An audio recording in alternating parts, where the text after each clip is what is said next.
All right, so I am here. This is the 16th episode of On That Note, sitting down with Arizona rapper Jalopy Bungus, whose album Samson just came out and is on the short list, and it's only March, but of Hip Hop Album of the Year here in the Phoenix area. And where I wanted to start was, so obviously the name of the album is Samson, and in the opening track, you kind of you make the comparison of yourself as like, if history repeats itself, then I'm Samson. And what I was curious about is, the way I read it is there's like three other roles in that metaphor. And so I was curious, so let's do it one at a time. But if you're Samson, do you have a Delilah? That's a fire question. I'm not a hoe. Put that out there. I'm not a hoe. But there's I would say there's a few. I've dealt with a couple Delilahs in my lifetime. Mm-hmm. And they don't have to be necessarily in the form of relationship. Yeah, absolutely. But yeah, and even from that perspective, if they're not in the form of relationship, I've dealt with, like, especially last year, I dealt with a lot of Delilahs. Mm-hmm. You know what I mean? Like, friends who, you know what I'm saying, use the, information that I've given them against me. Friends who have twisted information and used it against me. Mm-hmm. The women. So yeah, but metaphorically, I would, like, I've dealt with a few Delilahs. Sure. And then in that vein, who would be the Philistines in that equation? Who's the larger group of people, not necessarily persecuting, that might not be like a strong word, but the larger group of people that are your sort of antagonists? That would be,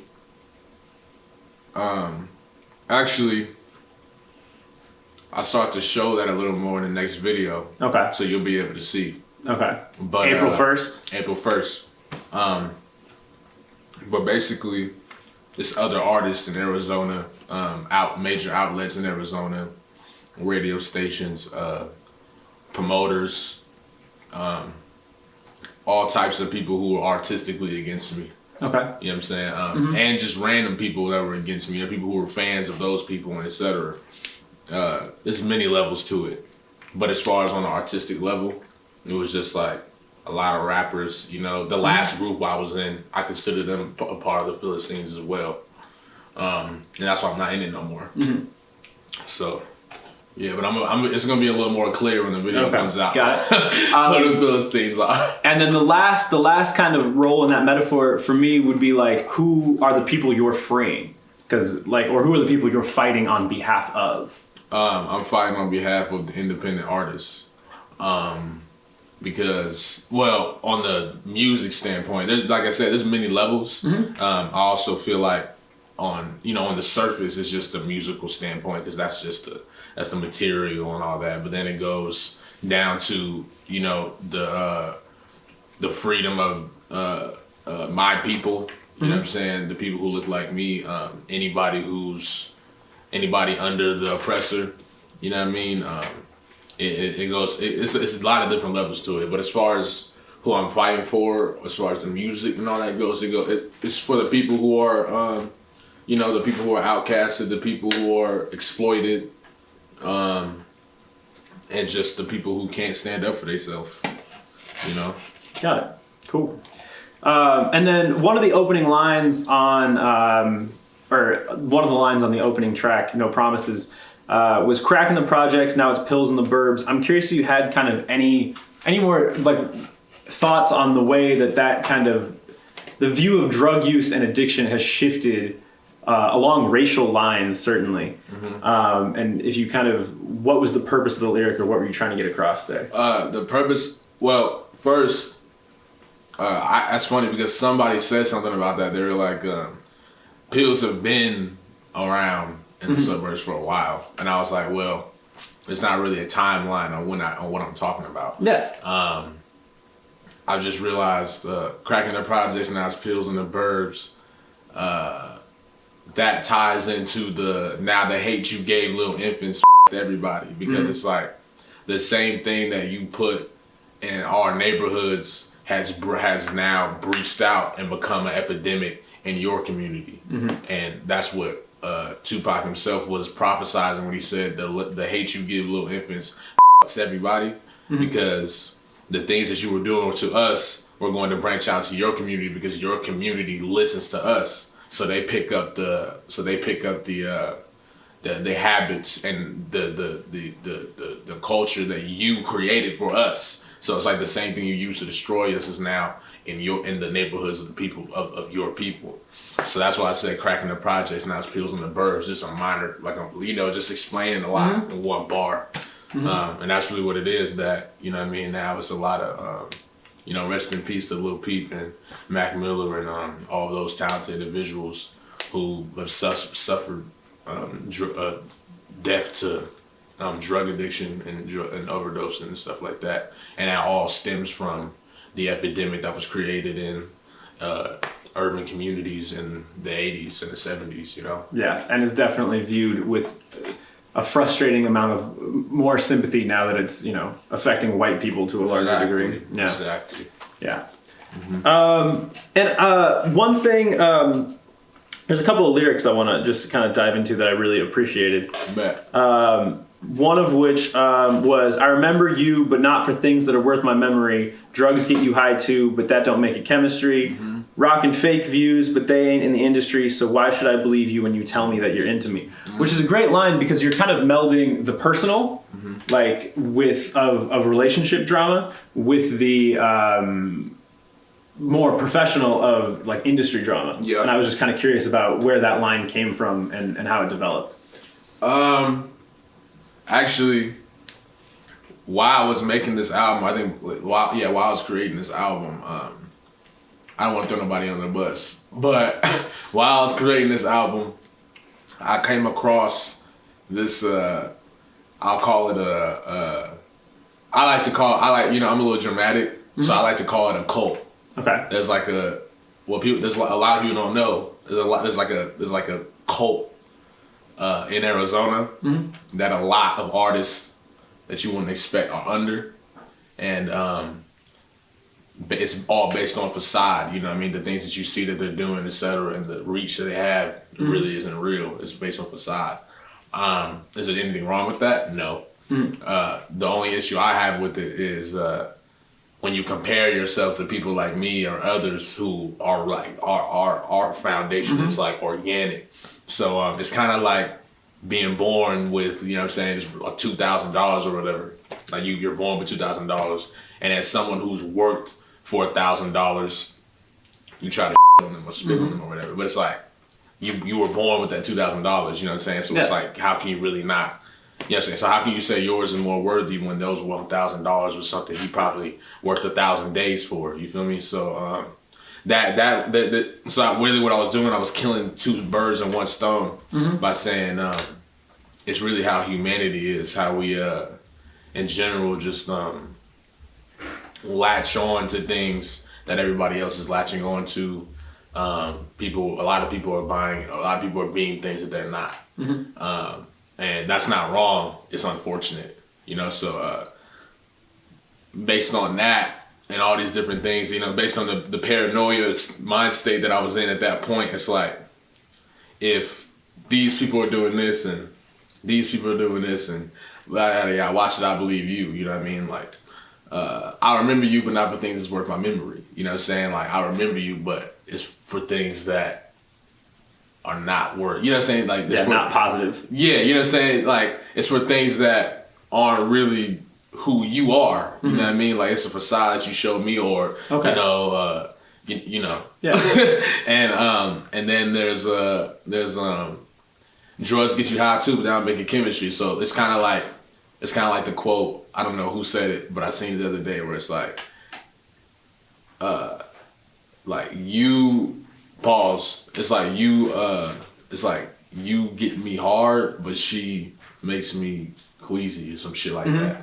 You know what I mean? Pause. But it's like, but it's like, you know what I mean? Like, it's kind of like that. So it's like, drugs get you high too, but that don't make it chemistry. Just because you do this and do that for me doesn't mean that we go together. And niggas rocking fake views, but they ain't in the industry, so why should I believe you when you tell me that you into me? You know what I mean? It's just killing two birds with one stone.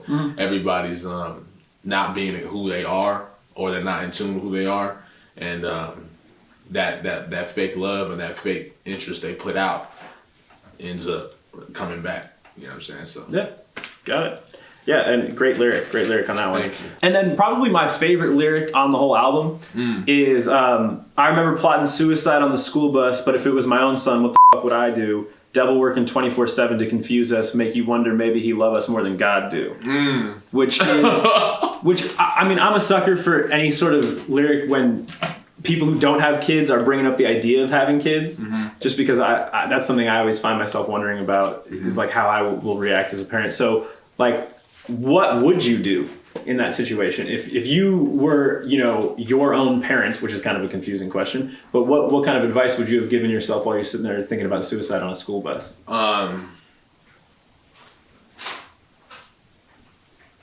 Well, ultimately, I wouldn't give my child my ultimate message, which is crazy. My ultimate message is you should do whatever you want to do.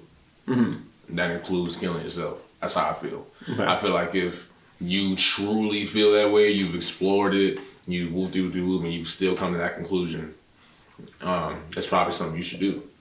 Simply because it's your decision. But if you don't do it, it should only be because you don't want to do it. Now, the thing about that is I would not tell my child that. Got it. Which is what the would I do? Yeah, exactly. So I would tell, you know, all the things that were messing with me was just like, you know, being black in America, being ridiculed for how I looked, and the shit that was going on in my house. And I mean, it was nothing crazy, but it was just like, you know, the typical trauma that goes on at home, losing people and shit like that. 6-7 different schools. Yeah. So and this I had this situation when I was young when I was like 5th grade, 6th grade, you know, and I think I would tell my child, like, there's too much of this, you know what I mean, for you to want to end it because of some hardship, you know, like everybody has to go through something, you know, everybody has to, like, the odds are built against you in the first place. So you know, just have a little pride. You feel me? If that's all you got, have a little pride to say, I'm not going out like that because you want me to go like that. Simply because you want me to go out like that. That's what I would tell my son. Like, if my son was suicidal, I would tell my son, if you don't got nothing else, have a little pride and don't go out because they want you to go out. That's what I would tell my son, because I feel like it's the only thing that can really, like, what else can I tell him? You know what I'm saying? Be strong. You know what I mean? Like, you know what I'm saying? Like, I would tell them, don't go out because they want you to go out. And that should be the only reason you don't want to go out. That's what they want you to do. Yeah. Got it. And in the second half of that couplet, the devil part, what was the, I mean, it was a great imagery, just because it does feel as if sometimes, like, the sinful thing, if you want to use that kind of word, is the easier thing or the more present thing. Yeah, of course. So it definitely makes sense that it's like, hey, like, if the devil's so present, like, maybe he's more invested in me than the holy side of things. So where did that come from, and what kind of inner struggle was going on as you were putting that lyric together? That one comes from, I ask questions like that throughout the album, and it's to just break down the barrier of the norm. For me to it's using empathy and taking it beyond the physical. You know what I mean? So I can imagine, you know what I'm saying, the devil being God's right hand man at one point. And the devil, really what he wanted is control of the people in the kingdom. And you can call that whatever you want, and that's the thing. Like, the fact that you can call whatever you want, like, that gives it speculation. So you can imagine, like, the devil wanted power over these people. That sounds like, you know what I mean, that sounds like he gives a about those people. You know what I mean? Like, if he wants those people, he gives a about them, because whether he wants to use them for his advantage or not, he gives a about them. So that was really me just making people understand, because I don't believe in right or wrong or good and evil.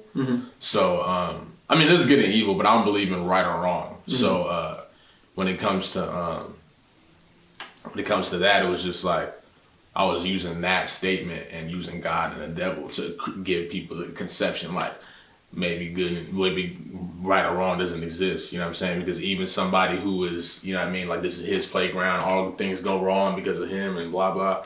He at the end of the day probably gives a about everybody here, and that's probably why he goes so hard to, you know what I'm saying, just take us away from God, because he wants us to himself. Yeah. Whether that's evil or not, like he gives a you know what I'm saying? So I'm not saying, oh, you know what I'm saying, go Satan. But I'm saying like let's have more empathy for people in general. Let's have more empathy for sounds crazy, but let's have more empathy for, you know, people like serial killers. Let's have more empathy for all the villains that we put out into the world. Let's have a second and take a second and be like, okay, what have they gone throughout their time? Mm-hmm. I feel like that is super important. You know what I mean? Not saying they shouldn't go to jail and like that, but just on the empathy standpoint, like, you know what I mean? Let's not destroy people because they don't fit the idea of, you know what I'm saying, what we believe is the norm. Yeah, absolutely.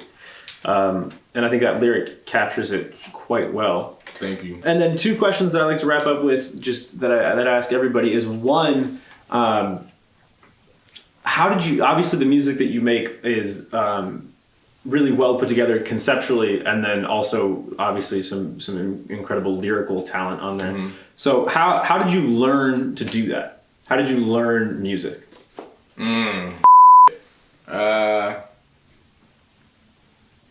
I think just from studying the greats. You know what I'm saying? Tupac, Kendrick Lamar, you know what I mean? Just different aspects of what they're all talented at. You know, the things that I admired about them the most. Those are the things that show up in my music, you know what I'm saying? And, you know, that's really what we can, and just practice. It's a lot of practice, you know what I mean? When I was younger, like I was making a lot of songs, you know what I'm saying? I was writing a lot of songs. Like I have so many unreleased songs from like when I was way younger. So I think it's practice, it's studying the greats who did it, and just listen, like saying like, this is what he said and this is how it made me feel, you know what I mean? Like, so it's like, you know, taking that experience based on how I felt when I heard how he said this, and then kind of tying into my own, and taking my own perspective into my music. And I think one thing, actually I was talking to this old head at my apartment complex. He just randomly walked up to me. And one of the things he said to me was that anybody who raps about life will live forever, because life is forever. Mm-hmm. And he said a lot of these rappers who get up and fall off, it's because they rap about death. So, and death is not just dying, you know what I'm saying? Death is things that lead to it, and et cetera, you know what I'm saying? So, anything superficial. Yeah, exactly. Kind of, anything physical, you know what I'm saying? So he said anything physical, because, you know, physical, according to the Bible, physical is the sin. Mm-hmm. He's basically saying like anybody that raps about death, they're the ones that die off faster, ironically. It's really that simple, you know what I mean? If you rap about death and things that pertain to death, you're going to fall off because life comes and goes through death. Where if you rap about life, even beyond this, you'll live forever because life is forever. Mm-hmm. You know what I'm saying? And hearing him say that was just funny to me because that's something I already did, and I already recognized, but I just didn't put it into words. Yeah. And then it was a lot of different things. He walked up to me and said that, you know what I'm saying? That it was crazy. It was a crazy conversation. But as far as, it's just like just looking at the greats and practicing and just trying to create new ways of doing this and that and just having fun with it. You know what I mean? Like, just not taking it super serious. I mean, I take my art super serious, but I'm not like, you know what I mean? Like, you know. Yeah, I know. Yeah, exactly. And then the other question that I always ask too is, if you could go back in time and give yourself one piece of advice about making music or making art, what would it be?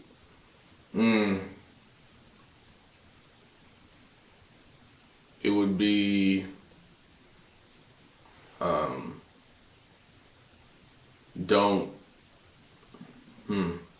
there's a few things. One I would definitely tell myself,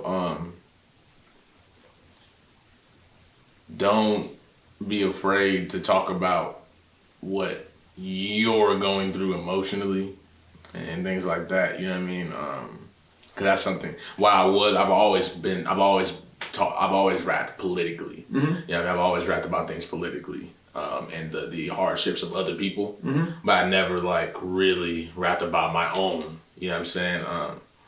And I think that's a huge way to connect with people. And while my last project, it did really good too. It's not even close to this. Well, maybe because it was only on SoundCloud. Mm-hmm. But even then, this one is way better than the last one. And I think a lot of that is because the whole time through, there was nothing superficial about this album. Mm-hmm. My last album, was some superficial on there. The albums before that, extremely superficial. Not as superficial as everybody else, but it's still superficial. You know, I compare myself to myself. So at the end of the day, it's not about how superficial Whoopty Whoopty Whoop is. It's just about how superficial I am. So when those projects had a lot of superficial in it, this one didn't at all. You know what I'm saying? From point A to point B, there was nothing superficial about it. Everything was true. You know, so I would tell myself to just be exactly who you are, do your music too, you know what I mean? But the more I learn and the more mature I become and the more I learn, become, you know, spiritually and mentally and etc., the better I become with my music. So. Yeah, absolutely. As it should be. Yeah.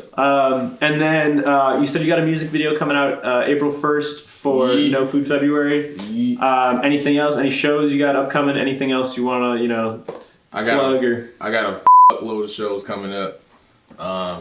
No disrespect to the people who threw them, but they're not really super priority. So I'm going to just be posting them, and if you want to go, you want to go.